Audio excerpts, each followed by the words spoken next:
Buenas noches. Estoy con Ciro Murayama, consejero del Instituto Nacional Electoral, porque me interesa mucho, algo sé, pero ahora también la audiencia, lo que piensa quien se ha dedicado, junto con sus compañeros del Pleno, del INE, a organizar, supervisar, garantizar las elecciones.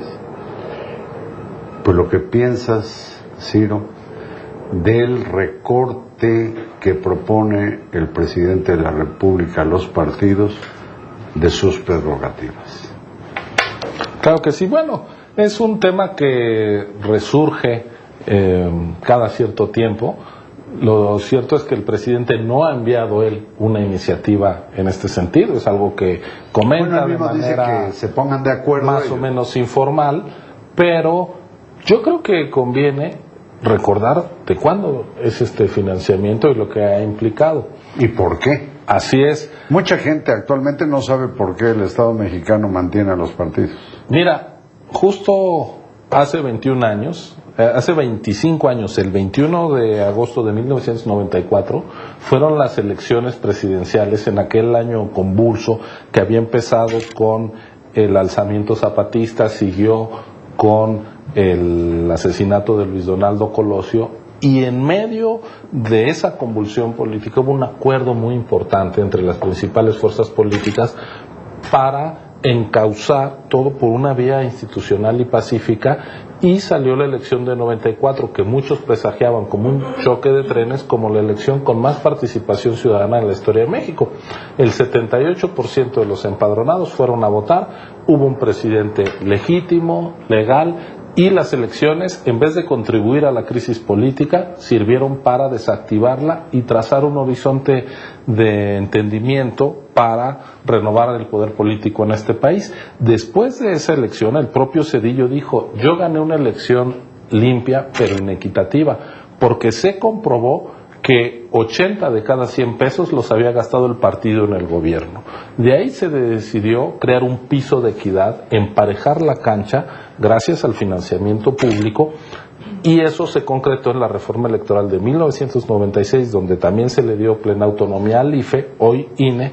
¿Y qué pasó a la siguiente elección presidencial? Alternancia en el 2000, elección muy competida en 2006, alternancia en 2012, alternancia en 2018. Es decir, las alternancias, esta posibilidad de que tengamos elecciones no solo limpias y de respeto al voto, sino de fuerzas realmente competitivas, donde no haya una asimetría a favor de quien gobierna, en buena medida se debe a este piso de equidad y de financiamiento público.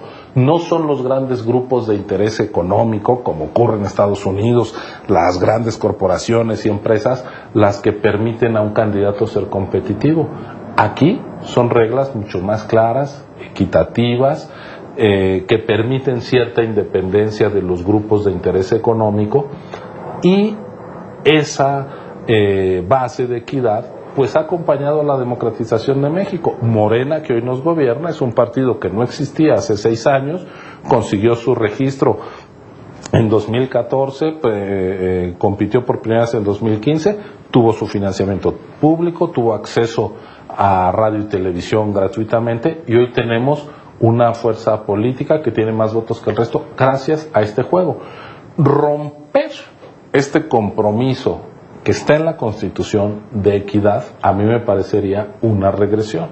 Pero hasta donde entiendo, lo que López Obrador sugiere no es el fin del financiamiento, sino la reducción, cuando menos a la mitad, dice.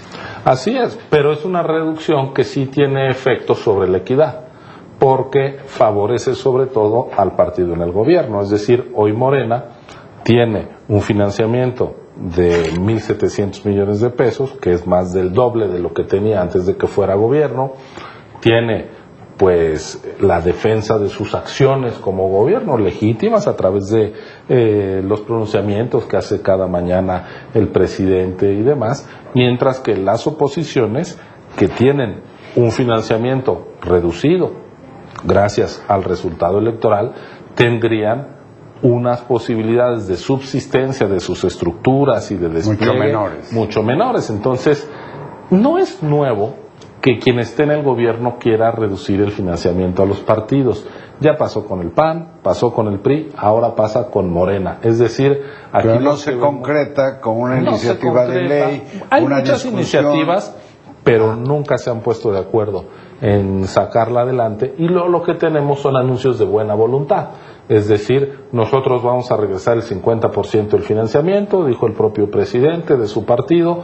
Hoy estamos ya empezando el mes de agosto, el 8º mes del año, es decir, han recibido 2/3 partes del financiamiento correspondiente a 2019, son más de 1.600 millones de pesos los que recibirán y no han regresado un solo centavo. Es decir, pues lo que tenemos, creo yo, es más un discurso hueco que quiere un taco de lengua.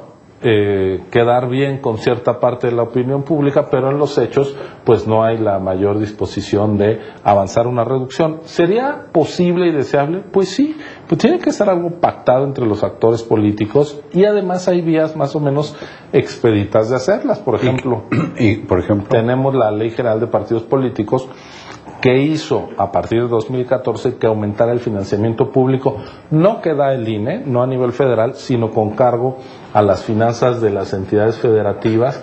Implicó un aumento alrededor de 1.500 millones de pesos al año, incluso en un ejercicio no electoral, y eso se podría reducir con un mínimo ajuste a la Ley General de Partidos Políticos. No habría que cambiar la Constitución, pero no han avanzado. Los actores políticos tienen la palabra, el INE lo único que hace es aplicar la fórmula constitucional, pero en los hechos lo que tenemos es que cada que se aprueba el presupuesto de los partidos, hay quien sale, se cubre de aplausos ante la opinión pública, pero pues no es algo que esté tomando con la suficiente seriedad. En esto del financiamiento de los partidos, de no ser con fondos públicos, pues no solo podrían intervenir las grandes empresas o los grandes capitales, como se vio desde hace ya más de 10 años en Michoacán, y se sigue viendo en algunas otras regiones del país, pues también las organizaciones delincuenciales se ponen con su cuerno en las campañas para ganar posiciones en alcaldías, en el Congreso local, etcétera, ¿no? Yo creo que en un país con los problemas de inseguridad que tiene México y con pues la expansión de esta violencia criminal y presencia de los grupos de la delincuencia organizada, no debería de tomarse ninguna decisión que facilite la dependencia de los actores políticos de estos grupos que tienen mucho dinero y que tienen además pues otras formas de coacción a los actores políticos. Yo creo que una manera de blindar la política es evitar que sea necesario acudir al dinero mal habido, porque a ver, no estamos hablando de un problema endógeno mexicano. No hay un solo país democrático en el mundo que haya sido inmune a escándalos de corrupción y a problemas de financiamiento ilegal. Ese es un problema consustancial de la democracia, hay que reconocerlo. Y de la condición humana. Por supuesto, sobre todo. Hay que reconocerlo y entonces hay que tomar las medidas para que no sea necesario. Sí, hay quien está tocando puertas que no debería, pero es por corrupto y es por delincuente, no es por una necesidad estructural. Hay otros países donde la única manera de competir políticamente es acudiendo a ese dinero. Yo creo que bastantes problemas tenemos en México como para sumarle a todos los que tenemos la dependencia de la política, del dinero, de los grandes grupos de interés económico o peor aún, de intereses delincuenciales. Bueno, inclusive ahora que está el tema de el lío de Carlos Ahumada, pues en su momento se sabe que hizo entregas de dinero que fueron a dar a un partido político, al PRD. Así es, ahí tenemos un típico caso de dinero sucio, de contratos. No necesariamente de dinero público que a través de un contratista corrupto financia la política. ¿Qué es lo que hay que hacer? Tapar los ductos por los cuales se desvía fácilmente dinero público. Ese creo que es el principal pendiente de la vida política mexicana. No solo se trata de que el INE cuide que al terreno de las campañas no salpique dinero de origen ilegal. Sobre todo hay que cuidar que los conductos por donde fluye el dinero público no sean horadados todos los días y que ese dinero se desvíe para comprar casas en el extranjero, para comprar ranchos o incluso para financiar campañas políticas. El combate a la corrupción no avanzará si lo que hacemos es que los actores políticos se vuelvan más dependientes de dinero mal habido. Hoy tenemos las condiciones para que haya políticos honestos. Pero ¿cómo se mide? Partidos que se financien con estos recursos que son plenamente transparentes. Pero ¿cómo se mide el recurso público que sea suficiente para que los partidos políticos hagan su trabajo? Pues mira, estamos hablando de un monto estamos hablando de un monto no despreciable, estamos hablando de poco más de 5,000 millones de pesos, que resulta de multiplicar a los 90 millones de ciudadanos que habemos en el padrón por un 65% de una UMA, es decir, 54 pesos al año nos cuestan a ti, a mí y a cada uno de los que estamos en el padrón. Partidos políticos. Es decir, nos cuestan $1 a la semana. Gracias a ese peso no tenemos hoy. Pero hay quien dice que la democracia mexicana es de las más caras. Pues la democracia más cara es la que se murió, ¿no? Porque ahí hay que recordar a Machado cuando dice: solo un necio confunde valor con precio. A veces se habla de lo que cuesta la democracia y no de lo que vale tener un sistema de libertades y donde libremente decidamos quién nos gobierna y quién nos representa. A lo mejor ahorrando esos 5,000 millones de pesos, perdemos también esta libertad de elegir a nuestros gobernantes y representantes. Entonces creo que el costo sería mucho mayor.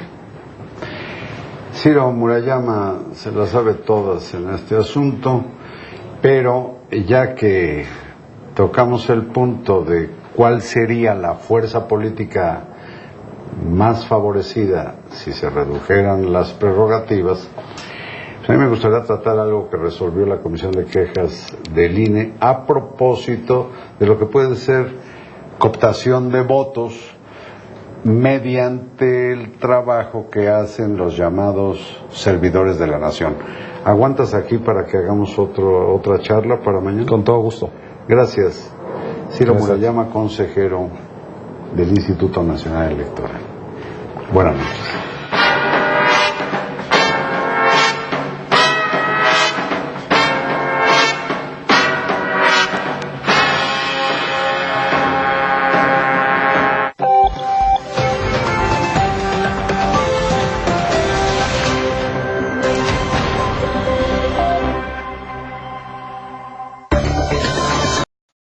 Milenio Televisión presenta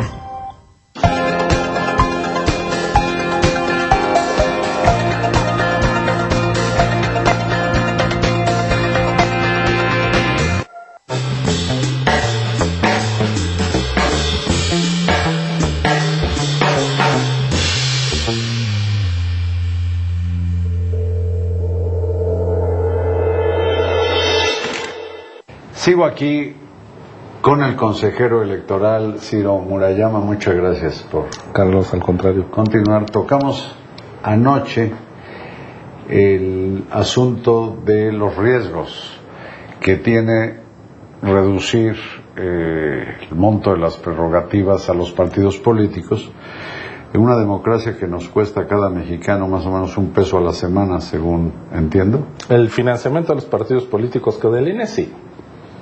Y hay que sumar a los gastos de la democracia mexicana el presupuesto del INE, que se dice que es mucho.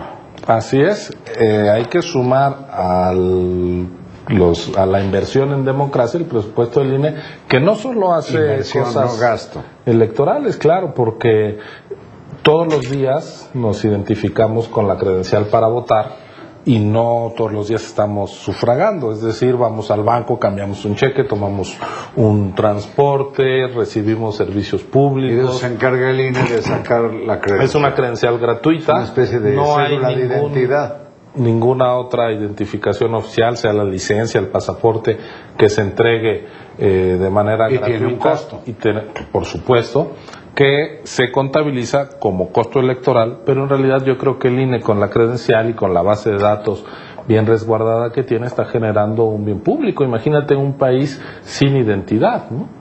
Bueno, el asunto es que, tocando el tema de las prerrogativas a los partidos, pues no puedo dejar de tratar con Ciro Murayama la resolución de la Comisión de Quejas y Denuncias del INE, atendiendo una queja o denuncia, entiendo que del PRD, Así es. en contra del presidente de la República y de los funcionarios que resulten implicados en el uso del nombre Andrés Manuel López Obrador, hasta en la indumentaria, pero también en el mensaje de los llamados servidores de la nación, que son las personas que realizan el censo de la Secretaría de Bienestar. ¿Estoy bien?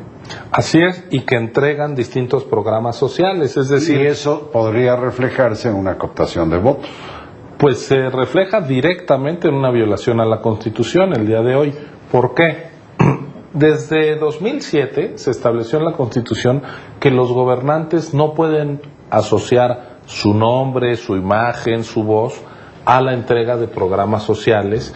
Tienen la obligación de imparcialidad, también lo refleja el artículo 41, no deben incidir en las preferencias electorales, pero incluso fuera de proceso electoral tampoco pueden estarse publicitando como quienes llevan los apoyos sociales o realizan mejoras a la vida de la gente.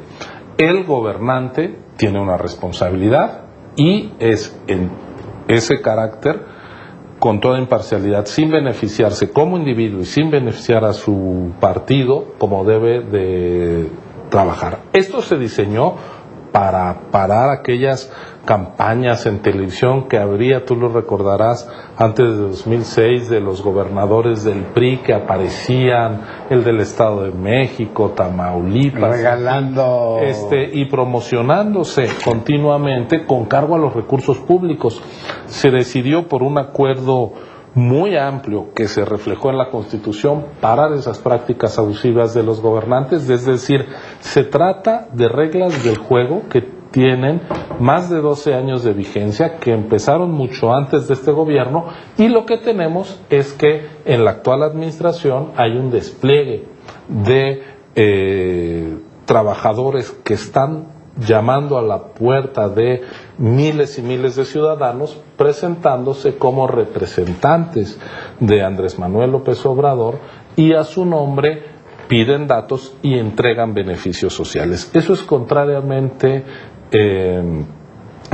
es contrario a lo que establece la Constitución, y por eso, ante la queja del PRD, la Comisión de Quejas y Denuncias del INE emitió lo que se llama una medida cautelar o precautoria. Para que no se siga vulnerando el Estado de Derecho, se mandató que en 48 horas que se cumplen estos días, deben de quitarse los chalecos, las gorras, todo lo que dice vengo de parte de López Obrador, y ellos deben de dejar de presentarse como emisarios del presidente. Son servidores públicos que, si entregan programas sociales, es porque la gente tiene derechos, no porque constituya una clientela político-electoral. Y es dinero público, no personal. Por supuesto. Así que el asunto lo tiene que resolver de fondo la sala especializada del Tribunal Electoral del Poder Judicial de la Federación, que es quien atiende estos asuntos de fondo, pero la Comisión del INE tiene la facultad de emitir estas medidas cautelares, precautorias, y fue lo que se hizo. Y debo entender que habrá una inspección, una vigilancia, un cuidado de esta comisión en que se cumpla su resolución. Por supuesto, hemos tenido antecedentes de desacato de medidas cautelares, y eso da lugar a sanciones mayores. Es decir, lo que tendríamos pues sería una nueva vulneración al Estado de Derecho. Yo espero que el gobierno sea sensible, actúe con legalidad. Lo que entendí yo de la conferencia de prensa del presidente cuando se refirió a este asunto es que acatarían, le parecía que el INE no actúa así en el pasado, creo que no es correcto, se han emitido múltiples medidas cautelares e incluso se sancionó a distintos gobernadores, presidentes municipales, al propio presidente de la República, Felipe Calderón, contra Peña Nieto, o no contra Peña Nieto, pero cuando gobernaba Peña Nieto emitimos reglas que se llamaron cancha pareja para evitar el uso abusivo o electorero de los programas sociales, es decir, creo que la autoridad electoral ha acreditado durante muchos años su imparcialidad frente al gobierno en turno y pues no se va a doblar frente a este gobierno, ¿no? Ya lo oyeron. Bueno, el propio presidente ha dicho del uso de los apoyos sociales que pues los gobiernos anteriores repartían hasta frijol con gorgojo, que es una gran frase, el frijol con gorgojo.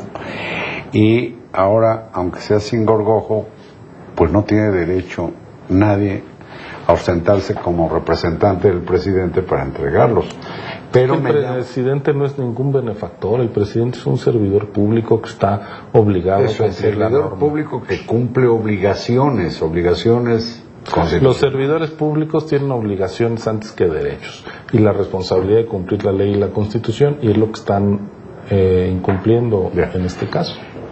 Lo que no entiendo es por qué tuvo que mediar una queja de un partido político para esta resolución de la comisión correspondiente, porque desde principios de año pues, han aparecido pero decenas de veces los jóvenes, casi todos llamados servidores de la nación, y se les escucha inclusive presentarse en nombre del licenciado Andrés Manuel López Obrador, y se les ha visto con los chalecos. ¿Qué no hay acciones que el INE debe echar a andar por sí mismo sin que medie una... Procedimientos oficiosos? Mira, es una pregunta muy pertinente. El problema es que ahorita, donde no hay proceso electoral, eso es una falta. Y quien por primera vez para esto es la autoridad electoral. El problema es que hay un vacío, porque desde que esto se metió en la Constitución en 2007, no se ha hecho la ley reglamentaria del artículo 134 constitucional, que es el que obliga a los gobernantes a no hacer un uso personalista de los programas sociales y de las campañas de gobierno. Y esa Entonces, ley, ver ese vacío, incluso la Corte, perdona que te interrumpa, ya mandató al Poder Legislativo a desarrollar esa ley. Tenía el plazo para haberla hecho, fue abril de 2018, y mira, ya tenemos otros 15, 16 meses de incumplimiento de resoluciones judiciales por parte del Poder Legislativo. Ante esa omisión, ¿cuál es la autoridad que está actuando? Pues el Instituto Nacional Electoral. Y esa ley debiera surgir como iniciativa de alguna fracción parlamentaria o de algún legislador, o una iniciativa presidencial, o por qué no la manda, no sé si pueda, el Instituto Nacional Electoral. Nosotros no tenemos facultad de iniciativa legal. No. Yo podría enviar... Eso tampoco lo tienen que hacer los legisladores o el presidente de la República, quienes están constitucionalmente facultados para presentar iniciativas, pero la falta, en este caso, en términos del desarrollo de la legislación, es del Congreso. La falta frente a la Constitución, en este caso, es del presidente. Bueno, pues entiendo entonces por qué sería Morena el partido beneficiario, porque no tendría... Su dirigente ha llegado a decir, podemos prescindir del 75% de nuestras prerrogativas. Pues sí, pero de alguna manera, de facto, cuenta todo el apoyo social del gobierno de Morena. Yo creo que es muy importante recordar que votos. Si Morena llegó a la presidencia de manera legítima, como en efecto lo hizo, es porque tenemos unas reglas del juego democráticas que impiden el exceso del gobernante en turno, y yo creo que la existencia de contrapesos, la existencia de límites al poder, eso es el gobierno democrático, y eso no cambió con la llegada de López Obrador. Al contrario, debería de ser una reivindicación de este gobierno, decir, llegamos por vías democráticas y seremos un gobierno democrático que lo demuestra desde el cumplimiento de las reglas y sin atropellar los derechos de las minorías políticas. Y nosotros como autoridad electoral pues vamos a reivindicar que hay unas reglas del juego propias de la democracia que deben respetarse hoy y en cuanto empiecen los procesos electorales próximos en Hidalgo y en Coahuila, y en 2021 que vamos a elecciones otra vez federales y a 32 elecciones locales, es decir, en toda la República va a haber también elección local. No puede haber un gobierno que no respete las leyes en materia de no incidir en las preferencias electorales y de no hacer campaña para enaltecer a algunos personajes o a la propia fuerza política en el gobierno. Más claro ni el agua.